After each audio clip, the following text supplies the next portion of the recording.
Votre tableau électrique est équipé de deux types d'appareils de protection. Les disjoncteurs pour protéger les biens contre les courts-circuits et les surintensités. Les interrupteurs différentiels pour protéger les personnes contre les risques électriques. Nous allons vous montrer le rôle essentiel pour votre sécurité d'une bonne protection différentielle. Pour qu'un interrupteur différentiel fonctionne correctement, chaque circuit de votre installation doit être relié à la terre. Les fils de terre sont bicolores, vert et jaune. Les prises de courant doivent comporter une broche de terre.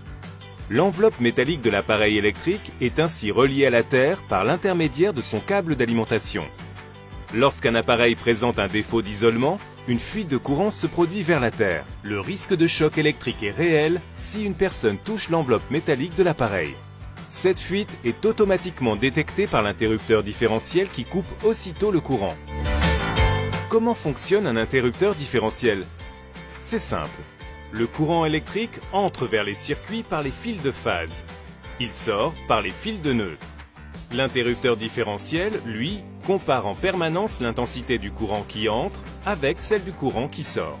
S'il trouve une différence liée à une fuite de courant vers la terre, il coupe aussitôt le courant.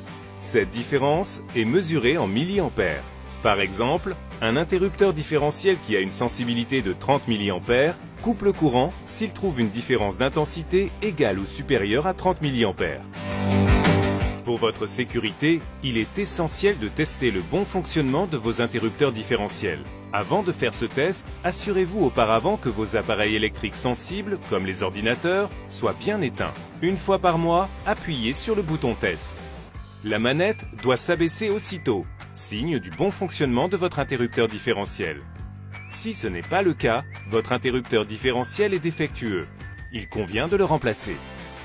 Relevez la manette pour établir le courant. Effectuez la même opération sur le disjoncteur principal.